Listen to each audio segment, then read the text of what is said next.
Ensuite, il donne l'exemple de Abu Ismail al-Harawi, donc, qui était un fervent détracteur du néo-acharisme, ou même, il me semble même, de l'acharisme primitif.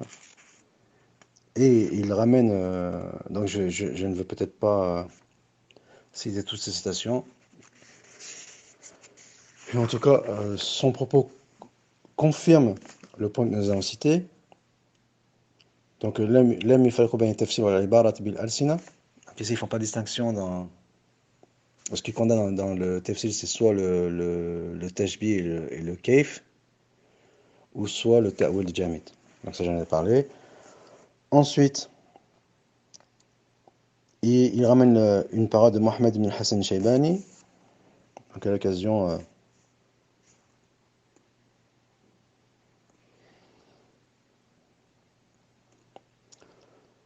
je vais traduire ces passages, mais ils sont longs.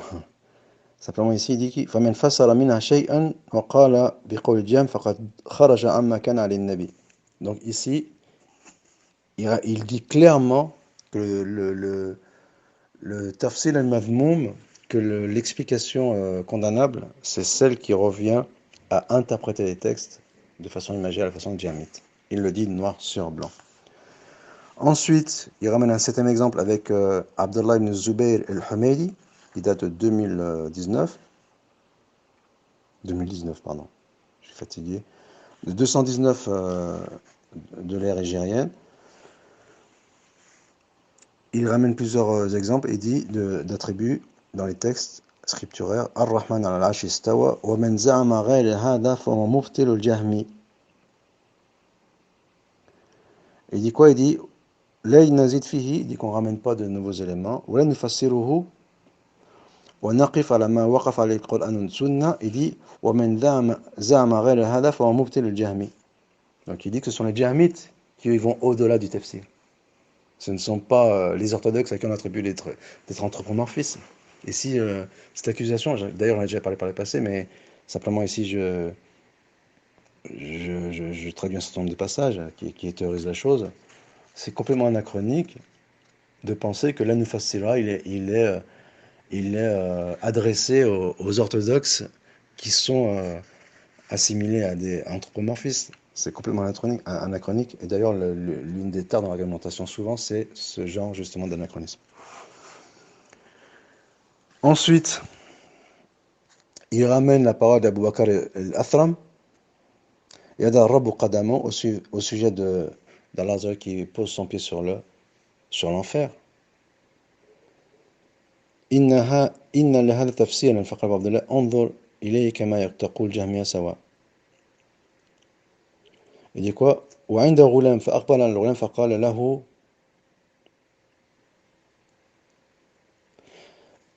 إن لهذا تفسيرا فقال له أبو عبد الله انظر إليه كما تقول الجهمية سواء. Donc, je ne comprends pas ce qu'il veut dire, mais en tout cas, il veut dire si ces textes ont un tafsir, il le condamnait de leur tafsir, c'est dans le sens où il ne veut pas les laisser selon leur sens littéraire, qui bien sûr était compris à cette époque-là, le sens était clair, donc ne faisons pas d'anachronisme. Et en cela, si toi tu veux les expliquer, les interpréter, eh bien il n'y a pas de différence entre toi et les djahmites. Et l'interprétation imagée des djahmites. Ensuite, un exemple de Ibn Battah al-Akburi. Donc ici, je pense qu'il n'y a pas trop de difficulté à le faire pour Ibn Battah, je vais le passer. Ensuite, il donne l'exemple de Sufyan ibn Uyayna, donc qui va dans le sens qu'on vient d'évoquer. Et ensuite, pour le 11e argument, نفس التفسير في غير نصوص الصفات وما يتفق الجميع على معرفة معناه كبعض أحاديث الوعيد.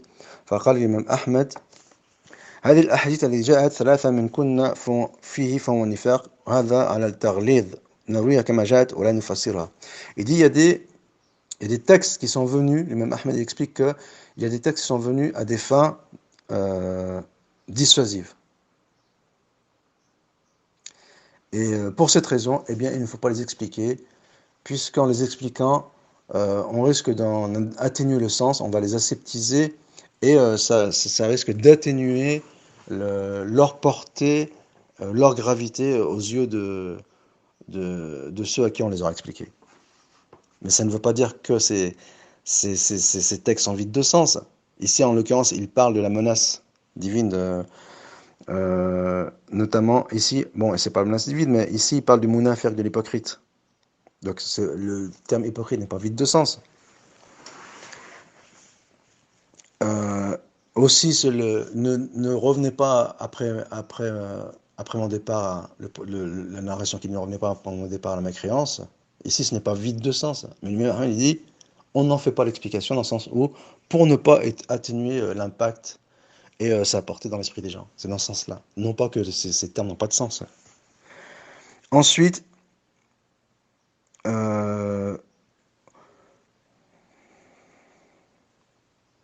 oui, donc il termine avec les paroles du même Ahmed. On va revenir au deuxième sens qui est un pitosef, le deuxième terme qui est un pitosef laisse à penser qu'ils sont les adeptes du tafwid, c'est nafil ma'na. Donc c'est renier le sens. Donc pour renier le sens, il y a 5 hypothèses possibles. La première, renier leur sens mauvais, qui a été innové par les djahmites, innovateurs. Ensuite, donc il y a un mauvais sens, le sens innové ou hérétique. La seconde hypothèse possible, c'est ne pas en connaître la description, le kayf. La troisième hypothèse, c'est ne pas en connaître le sens, euh, réel, c'est-à-dire que on connaît le sens du terme, mais dans les faits, dans la réalité, on ne sait pas comment est Allah, puisque pour cela, il aurait fallu le voir. Donc on n'a pas vu Dieu, et donc forcément, on ne connaît pas la réalité de ses attributs. C'est dans ce sens-là. Ensuite, quatrième hypothèse, le sens, c'est que on ne chipote pas dessus. J'ai trouvé un terme un peu grossier parce que je suis en train de faire de la traduction en direct, ce qui n'est pas trop mon fort. Donc j'utilise le premier terme qui me met à l'esprit, mais d'autres peuvent venir s'y greffer après. C'est-à-dire que on reconnaît le sens du terme, mais comme on dit, le diable est dans les détails, mais sans en rentrer dans les détails, sans chercher à aller au-delà de ce qui nous vient à l'esprit lorsque on a affaire à ce sens. Donc, par exemple, le terme pied, on ne va pas chercher à chipoter. Donc, c'est à peu près l'un des sens de ne pas en faire description. Parce que ces deux notions sont un petit peu liées, donc c'est la raison pour laquelle la frontière entre eux, elle est poreuse. Ensuite, donc ensuite, la cinquième hypothèse possible, c'est on n'en connaît pas le sens de ce qui éventuellement est problématique. Donc il y a une dimension problématique dans ces attributs, eh bien on ne cherche pas à en connaître le sens. Mais il y a une notion de base qui, elle, n'est pas problématique. Et là, on ne dit pas on n'en connaît pas le sens. Voilà. Ensuite, pour corroborer ces 5 hypothèses, il ramène plusieurs paroles de l'imam Ahmed rahimahullah. Donc par le passé, j'ai beaucoup parlé de la position de l'imam Ahmed sur l'affirmation sur la reconnaissance des noms attributs divins. Donc ici, c'est le premier argument qu'il utilise, c'est celui de l'imam Ahmed, et justement au sujet du nuzul. Donc j'en ai déjà parlé, quand il dit laïk faut les marna, il explique ce qu'il entend par là. Donc je ne vais pas y revenir, j'en ai déjà parlé. Ensuite, donc certains anciens ils ramènent la seconde hypothèse et ils ramènent un exemple de قوام السنة الأصفهاني عن جرير بن عبد الله في رواية قول الرسول صلى الله عليه وسلم إنكم تنظرون لربكم كما تنظرون إلى القمر. Il dit يا أبا خالد ما معنى هذا الحديث. Donc vous verrez votre Seigneur comme vous voyez la lune. فغضب وحالد, c'est ce qui l'a mis en colère lorsqu'il a posé une question sur cette tribu. فأشبهك بالصبي وأحوج كما ما مثل به وما فعل به ويلك من يدري كيف هذا. Donc il s'est mis en colère, il dit mais tu ressembles à Sabir qui a reçu une correction corporelle par le calife Omar lorsqu'il il se posait des questions sur certains versets dont il ne connaissait pas le sens. Oui, il prétendait ne pas connaître le sens. ويلك من يدري كيف هذا. Donc comment peut-on les décrire? Personne n'est capable de décrire les êtres en question. Ensuite, il donne un troisième exemple pour la troisième hypothèse. Il ramène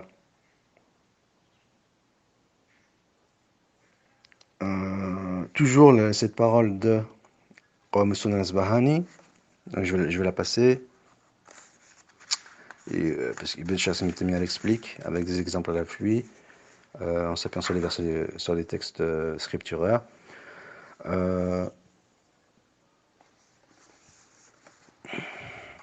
Pour la quatrième hypothèse, il ramène une parole d'Ibn Rajab, la khawd fi ma'aniha wa la darb mathalun min al-amthal laha. C'est-à-dire sans chercher à approfondir le sens et ni à chercher à faire des comparaisons. C'est ce que dit ici Ibn Rajab, à qui est attribué bien sûr le néo-hanbalisme. Donc on voit ici que ce n'est pas le cas. Ensuite, pour la cinquième hypothèse, il y a une parole d'Ibn Qudama, j'ai déjà parlé en nom et en large d'Ibn Qudama, je ne reviendrai pas dessus. Donc ce qui pose problème, il faut en reconnaître le sens littéral. C'est ce qu'il dit.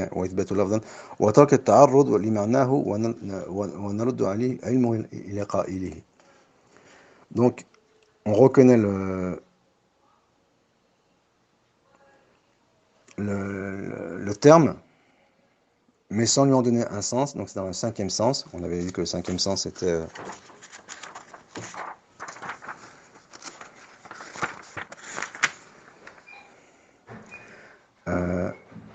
ce qui pose problématique. Donc ici, on n'en connaît pas le sens, dans le sens où de ce qui est problématique, et c'est de cette façon que on peut éventuellement envisager les citations problématiques, ambiguës, qui sont imputées par lesquelles on impute une Qudama et Tafwid. Donc c'est l'une des hypothèses possibles, j'en ai soulevé d'autres. Donc je continue. Donc nous pouvons attaquer la troisième expression qui est problématique, al-imara kama ja'at, et que l'on m'a reproché d'avoir dit les laisser au sens littéral tel qu'elles sont venues. Il y a une expression que j'avais empruntée à Al-Wadi ibn Muslim, qui est rapporté par Al-Lakaïf et Sharh al-Usul al-I'tiqad al-Sunnah wal-Jama'a, Ahl-Sunnah, pardon, tout simplement. Al-Wadi ibn Muslim, il dit, et celle-ci je l'ai déjà ramenée, mais je l'ai ramenée je la redis à nouveau au vu de son importance, c'est Al-Tul Awza'i wa Sufyan al-Thawri wa Malik ibn Anas, من هذه الأحاديث فيها ذكر الرؤيا فقال أمروها كما جاءت بلا كيف. Donc cette parole elle est أمروا كما جاءت بلا كيف, sans description. Elle a été rapportée par un certain nombre d'anciens.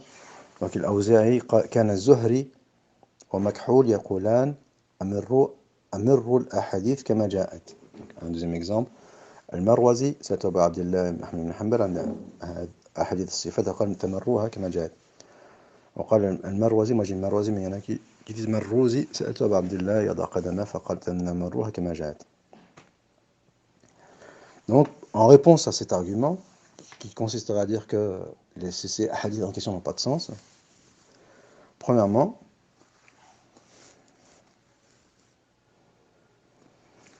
ici, il n'est pas clair de dire que ils entendent par là que ces termes n'ont pas de sens. Il dit qu'il ne faut pas aller au-delà de leur sens. Donc c'est le point que nous avons évoqué précédemment. Donc Cheikh Hassan Temia, il explique la chose. Et on va en donner des exemples. Donc Ibn Taymiyyah, il explique quelque chose, mais on va en donner des exemples. Dans la parole de Walid ibn Muslim, سألت الأوزاعي والثوري المالك بن أنس والليث بن سعد عن الأحاديث التي في الصفات كلهم قالوا مروها كما جاءت بلا تفسير. Donc tafsir, on va expliquer ce que ça veut dire. Et, et donc ici cette parole de Walid ibn Muslim, il parle de tous les attributs. Donc ici il n'y a pas une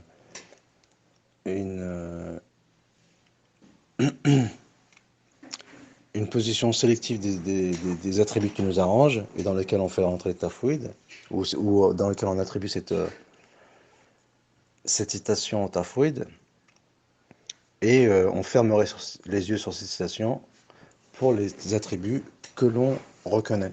Donc c'est ce que je disais tout à l'heure. Et pour revenir à la parole de l'imam Ahmed, قال المروزي سألت أبا عبد الله أحمد بن حنبل عن الأحاديث التي يردها الجهمية في الصفات والإسراء والرؤيا وقصة العرش. Donc ça ne concerne pas uniquement les attributs. Il dit الإسراء, l'ascension, رؤيا, la vision de Dieu, اليوم القيامة, وقصة العرش.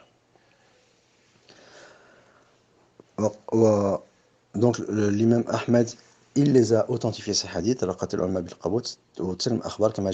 donc on donne foi à ces informations.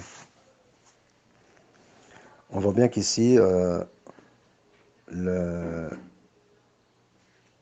sens donné au Mirwa Kama Ja'at pour justifier le tafwid de certains attributs, eh bien cette allégation elle est biaisée. Pour les deux arguments que nous venons d'évoquer, même si je ne suis pas très très clair. قال اللالكائي قال أبو إسحاق سألت الأوزاعي هل ندع الصلاة على أحد من أهل القبلة وإن عمل أي عمل قال لا قال ولا أشهد على أحد بعد رسول الله صلى الله عليه وسلم أنه في الجنة ولا أنا لأبي بكر برحمة الله أوثق مني بعذابه ألف ضعف ولا أثبت عليه الشهادة ولا أنا لأبي مسلم بعذاب الله أخفى عليه مما أرجو من رحمة الله ألف ضعف ولا أثبت عليه الشهادة.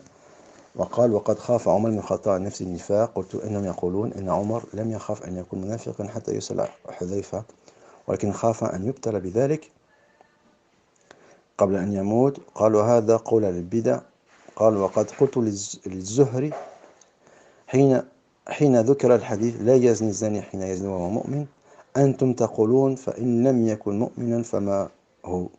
قال فأنذر ذلك وقرأ مسألة عنه وقال وقد عرفته لكن أردت أنظر ما يقول. قال إنما كان يحدث بالحديث عن رسول الله كما جاء تعظيما لحرمات الله ولا يعدون الذنوب كفرا ولا شركا. Donc il dit ici, désolé le texte est long, ils ont utilisé Merou Kama Ja'at, il faut les ramener ces hadiths comme ils ont été venus sans rajouter quoi que ce soit. Donc ça confirme le point que ma traduction de la parole de Bukhari qui dit que il faut les laisser au sens littéral. C'est qu'ici il utilise l'expression pour parler des hadiths de Wa'id sur lesquels plane la menace divine. Donc pour les désobéissants ou les pécheurs qui encourent ou qui s'exposent à la menace divine. Et eh bien, pour les hadiths parmi eux qui sont problématiques, donc il laisse entendre par exemple que le zani n'est pas musulman au moment où il fait son péché, il commet son péché. Les anciens disent, bien sûr, c'est comment dire, ponctuel. Il dit ça dans une conjoncture déterminée. Ça ne veut pas dire que c'est une règle absolue qui est valable à toutes les époques, d'une part. D'autre part, il ne faut pas faire l'anachronisme de dire que ces anciens-là ne comprenaient pas le sens de ces termes. Ils disent qu'il ne faut pas aller au-delà justement de leur compréhension élémentaire. C'est le contraire de ce que l'on attribue. Et donc, même pour d'autres, même pour des hadiths qui intègrent d'autres domaines que les non-attributs divins, les anciens disent il faut les ramener comme ils sont venus. Donc, et ces mêmes néo-asharites ou peut-être que certains d'entre eux ne le savent pas, ou en tout cas leur père, il reconnaissait le sens de ces hadiths. Wallahu ta'ala alam wa alayhi at-tuklan.